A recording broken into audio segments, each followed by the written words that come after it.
भूलना, यहाँ पर जयचंद का भी इतिहास है, यहाँ पर जयचंद का भी इतिहास है।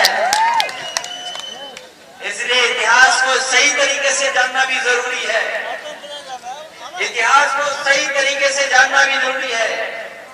इतिहास का आधा अधूरे ज्ञान से नुकसान है। हमारे देश की खूबसूरती अगर है तो वो हमारी गंगा जमुनी तहजीब है, हमारी पहचान दुनिया में है तो हमारी पहचान है, मिली जुली जो संस्कृति है उसकी पहचान है।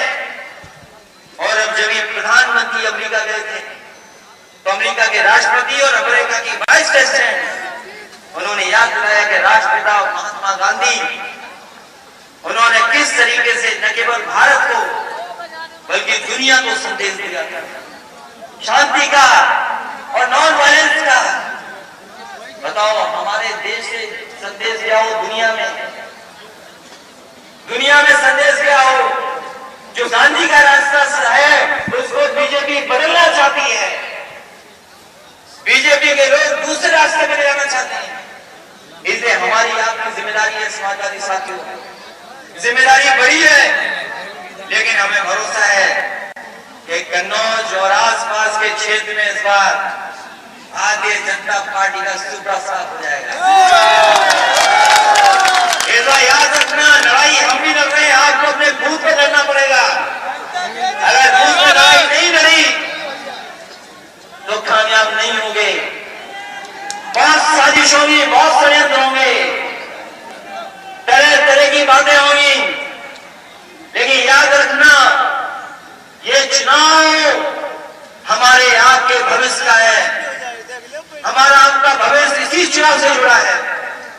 अगर भारतीय जनता पार्टी सोच रही है कि वो बदलाव नहीं होने देंगे तो समाजवादियों ने भी ठाना है, हमें कितनी भी साइकिल चलानी पड़े हम बदलाव करके दिखाएंगे।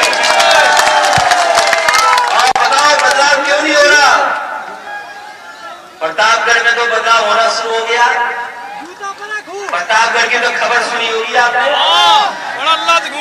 एक सांसद जी को जनता ने कूट दिया।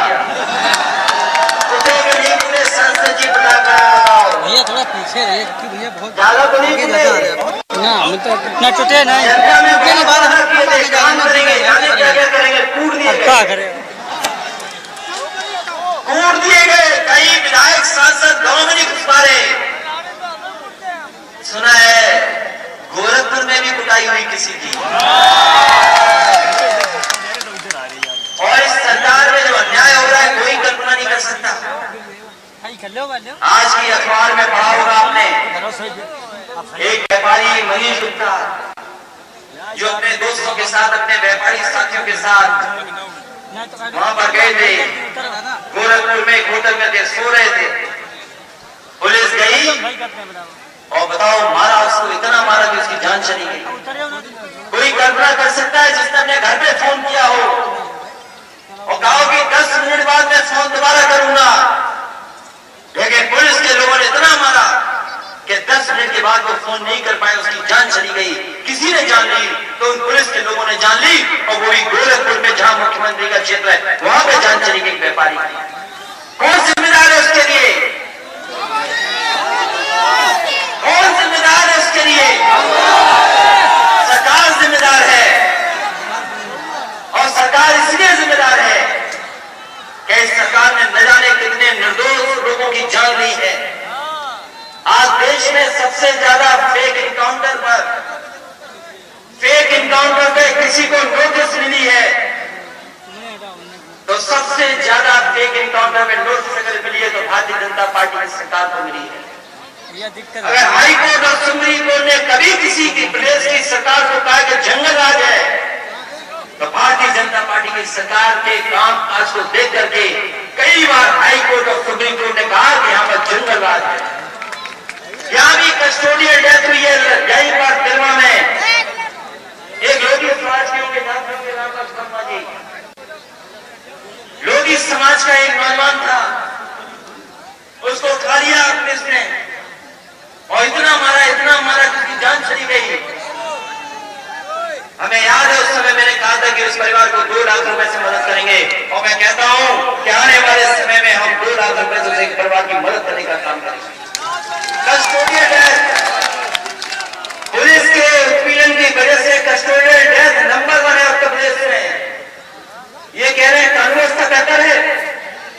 देश में सबसे ज्यादा कस्टोडियल डेथ कहीं कहीं हो रही तो उत्तर प्रदेश में हो रही है। एनसीआरबी जो दिल्ली का आंकड़ा है, वो आंकड़ा कहता है कि सबसे ज्यादा महिलाओं पर, बेटियों पर अगर कहीं घटना हो रही है तो उत्तर प्रदेश में हो रही है। सबसे ज्यादा सुरक्षित महिलाएं, बेटियां अगर कहीं है तो उत्तर प्रदेश में, वो भी भारतीय जनता पार्टी की सरकार में। ये कानून व्यवस्था ही कहते हैं दमदार। जो लोग दुमदार को नहीं ठीक कर सकते वो क्या दमदार होंगे।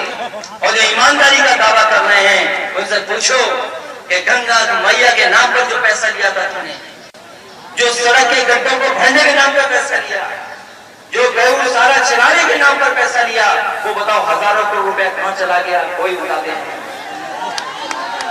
कन्नौज के लोग बताओ कितनी लाशें जल गई कोरोना में। इसी घाट पर जो समाजवादियों ने घाट बनवाया था, कितनी लाशें जल गई। ये सरकार लकड़ी नहीं पूजा पाई। बताओ गंगा कहां साफ हो गई। वो तस्वीरें कौन भूल जाएगा। उन नाव से लेकर के इलाहाबाद, इलाहाबाद से लेकर के गाजीपुर न जो बक्सर तक गंगा मैया में लाशें बह रही थी, लाशें दिखाई दे रही थी। उन तस्वीरों को कौन भूल जाएगा। ये सरकार नहीं मदद करना चाहती। कोरोना से जिनकी जान गई है, हजारों लोग चले गए, तमाम लोगों की जान चली गई। छोटे व्यापारी, छोटे दुकानदारों का कारोबार चला गया, नौकरी चली गई, रोजगार चला गया। हमारे वही मजदूर पैदल चलकर के आए थे, पैदल चलकर के उनकी जान चली गई। कोई मदद नहीं की सरकार ने। ये सरकार गरीबों की नहीं है, मजदूरों की नहीं है, केवल बड़े बड़े स्टेट और उद्योगपतियों की सरकार है। ये गरीबों और आपकी हमारी सरकार नहीं है। मैंने उस समय भी कहा था, याद कीजिए कि नोट और रुपया काला सफेद नहीं होता, काला सफेद नहीं होता, हमारा आपका लेन देन काला सफेद होता है। इस सरकार ने गरीबों का हमारा पैसा जमा करा दिया और पैसा जमा करा के उद्योगपतियों को दे दिया। और उद्योगपतियों ने अपना बैग भरे, सूटकेस भरे, हवाई जहाज भरे और भारत छोड़कर चले गए। बताओ, नोटबंदी आपका पैसा उद्योगपतियों पे चला गया। कोई सोच सकता है इस सरकार और पार्टी के नेता आलम खान जेल में है, उसका जिम्मेदार कोई है तो भारतीय जनता पार्टी के लोग। झूठे मुकदमे लग गए, उन पे भैंस का मुकदमा, पेड़ का मुकदमा, किताबी चोरी का मुकदमा। ये सरकार ऐसी है जो किसी को भी फंसा सकती है, किसी पे भी झूठे मुकदमा लगा देगी। आजम खान साहब पे बताओ, झूठे मुकदमे लगे कि नहीं लगे? सब मुकदमे लगे। अगर मुख्यमंत्री जी अपने मुकदमे वापस ले सकते हैं, गंभीर धाराओं के मुकदमे थे, देश में कोई मुख्यमंत्री नहीं है जिसने अपने मुकदमे वापस लिए हो। कोई नाम जानते हो तो बताओ, कोई मुख्यमंत्री है जिसने अपने मुकदमे वापस लिए हों? कोई मुख्यमंत्री जिन्होंने अपने मुकदमे वापस लिए?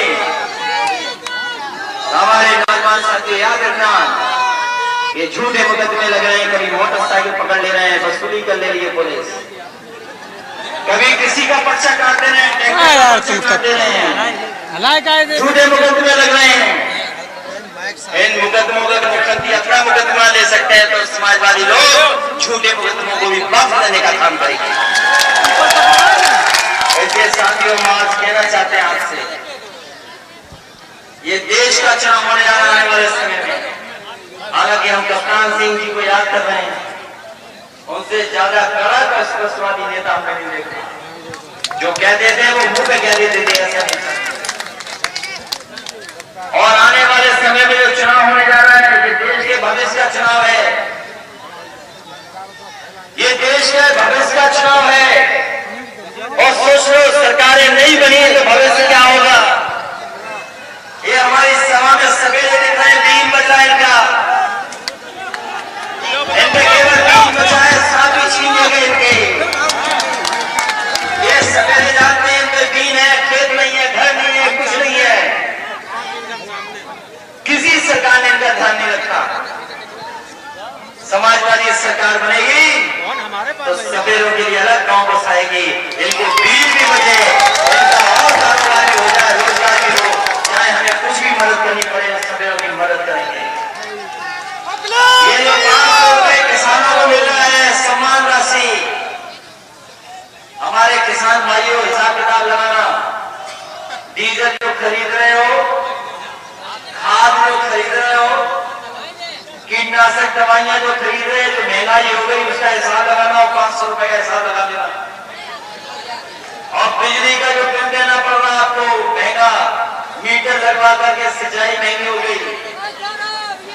हिसाब लगा लेना, बताओ नुकसान में हो कि नहीं नुकसान में। और तब नुकसान में जो आपकी मेहनत नहीं जुड़ी है, आपकी मेहनत नहीं जुड़ी है इसमें। तो इसलिए याद रखना, अगर भविष्य का चुनाव है, देश का भविष्य लोकतंत्र बचाने के चुनाव है, तो बीजेपी जो चाहेगी सो करेगी, लेकिन आपको मुकाबला करना है अपनी जगह पर। जो मुकाबला कर जाएगा वही जीतेगा, जो मुकाबला नहीं करेगा वो हार जाएगा। समाजवादी ऐसे नहीं है जो मुकाबला नहीं कर पाए, इसलिए मुकाबला आपको करना है। अपने वोट का, अपने बूथ का इंतजाम आपको करना है। और जहां तक विकास का सवाल है, हमारे आपके विकास की तुलना भारतीय जनता पार्टी में भी नहीं कर सकते, नहीं कर सकते। इसलिए आप सबका बहुत बहुत धन्यवाद देना चाहता हूं, आवाज प्रकट करना चाहता हूं। मैं देख रहा हूं पूरे एक्सप्रेस वे पे लोग दिखाई दे रहे थे मुझे। लखनऊ से चला, लोग ही लोग, कार्यकर्ता ही कार्यकर्ता दिखाई दे रहे थे। हमने तो ये रफ्तार से चलने वाला बनाया था, लेकिन समाजवादी लोग इतने दिखाई दे रहे थे, रफ्तार से नहीं चल सकते। इतने समाजवादी थे, लखनऊ से लेकर के आपके छिबरामऊ तक समाजवादी कार्यकर्ता सड़कों में दिखाई दे रहे थे। अगर अभी इतने दिखाई दे रहे हैं, तो चुनाव आते आते सोच लो कितना रुमाल होगा। भाजपा में कोई नहीं जा रहा है, भाजपा में कोई नहीं जा रहा उनके पास, सब समाजवादी पार्टी में आ रहे हैं। न जाने कितने नेता आ रहे समाजवादी पार्टी में, अखबार में पढ़ते हो गया। समाजवादी पार्टी में आ रहे नेता के नहीं आ रहे, नेता भी आ रही है और जनता भी समाजवादी पार्टी में कर देख रही है, क्योंकि जनता को समाजवादी पार्टी पर भरोसा है। और अगर भरोसा आप पर है तो आपकी भी जिम्मेदारी है कि अनुशासन के साथ उनको सम्मान करने का काम हम और आप लोग करेंगे। हम अपने फौज के लोगों को भी धन्यवाद देंगे, रिटायर्ड फौज के लोग जो यहां से लेकर के आगे तक हमें दिखाई दे रहे हैं। हम आपकी टोपी देखते हैं, हम पहचान जाते हैं, हमारे फौज के लोग दिखाई दे रहे हैं। फौज के लोग भी जुड़ रहे हैं बड़ी संख्या में। आज हर वर्ग के लोग समाजवादी पार्टी में आ रहे हैं, और तब आ रहे हैं जब समाजवादी पार्टी का भी रथ नहीं चला है। अभी रथ भी चलेगा, साइकिल भी चलेगी, और अपना घोषणा पत्र भी आएगा, जिसमें किसान, गरीब और नौजवान और माताओं बहनों के लिए तमाम योजनाएं होंगी। हमारी बहनें क्या भूल सकती, माताएं बहनें की समाजवादी पेंशन मिलती थी। अगर बीजेपी वाले किसानों को 500 रुपया महीना दे रहे हैं, तो हमें अपनी माताओं बहनों का अगर 3 गुना भी करना पड़े या ज्यादा करना पड़े, तो समाजवादी पार्टी पीछे नहीं हटेगी। जब 500 रुपए को दे सकते हैं, तो अपनी माताओं बहनों को भी ज्यादा दे सकते हैं। और कितना देंगे वो घोषणा पत्र में होगा, लेकिन समाजवादी पार्टी चाहती है किसान आगे तरक्की खुशहाली करे, हमारा नौजवान आगे बढ़े, और इसके साथ साथ उत्तर प्रदेश में कारोबार और रोजगार के इंतजाम हो। यही समाजवादी पार्टी का मानना है कि जब तक खुशहाली के रास्ते पे नहीं जाएगा उत्तर प्रदेश, तब तक हमारा आपका भविष्य बेहतर नहीं हो सकता। समाजवादी पार्टी आपके भविष्य की लड़ाई लड़ रही है, जिसे आने वाले समय में आप लोग एकजुट होकर के समाजवादियों का साथ देना। जैसे हजारों वोटों से जीतते थे, लाखों वोट मिलते थे, उसी तरीके से लाखों वोट दिला करके समाजवादी पार्टी को जिताने का काम करना। बहुत बहुत धन्यवाद। और एक बार फिर हम अपने सभी समाजवादी साथियों का धन्यवाद देते हैं। मंच में आए हुए और फौज के लोग हमें दिखाई देते हैं, इनका विशेष धन्यवाद और आभार प्रकट करता हूँ। इनके आने से हमारी पार्टी में अनुशासन आने लगा है, लोग सम्मान की दृष्टि से देखने लगे। हम आपका बहुत बहुत धन्यवाद देते हैं, आभार प्रकट करते हैं। भरोसे के साथ इस बात आने वाले समय में समाजवादी पार्टी में जिताएंगे।